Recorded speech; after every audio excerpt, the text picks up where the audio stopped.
Nazim JUI पारां सिंध में पानी की खोट खिलाफ बावकोसो में डॉक्टर AJ अंसारी की अगवानी में एहतजाजी मुज़ाहिरो कयो वियो। उन हवाले से वीडियो लिंक ते मौजूद है शाकिर खोसो। जी शाकिर।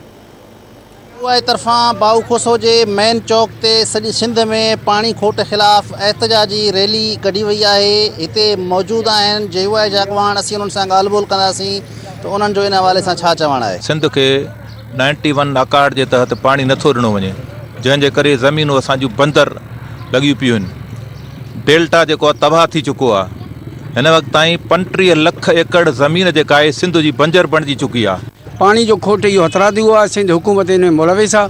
असां मुतालबो कयूं था त फिलफोर हितां खां वठी करे जिथे भी पानी की खोट है पूरी सिंध में ये पानी जो खोट जल्द ख़त्म कयो वञे, वरना JUI पंहिंजो जेका पॉलिसी तैयार करे पूरी सिंध में हर इन मज़दूरनि सां गॾु हूंदा। पानी एतिरो खोट भी ना है, पर पानी अचे तो जेतिरो त मां सम्झां थो त वॾेरा पानी जेको आहे चोराए वञनि था।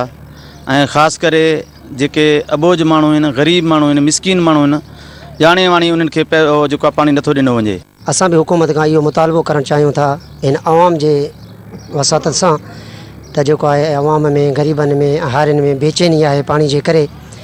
पानी जेको आहे त सिंध जो पूरो ॾिनो वञे। हारी मज़दूर ग़रीब परेशान आहिनि। हिन टाइम त जिथे भी वेंदो उते जनरेटरूं था हलनि, तेल ख़र्च करनि था, लखें रुपया उन्हनि ॿिजनि ते ख़र्च कया आहिनि। तव्हां JUI जे अॻवाननि जूं ॻाल्हियूं ॿुधियूं। हुननि ॿुधायो त सॼी सिंध में पानी जेका खोट आहे सा हथरादू आहे ऐं ख़ासि करे जेके पुछड़ी जा आबादगार आहिनि उन्हनि खे जेके मसइला दरपेश आहिनि उहे हल करे परेशानी वारी कैफ़ियत खां बचायो वञे।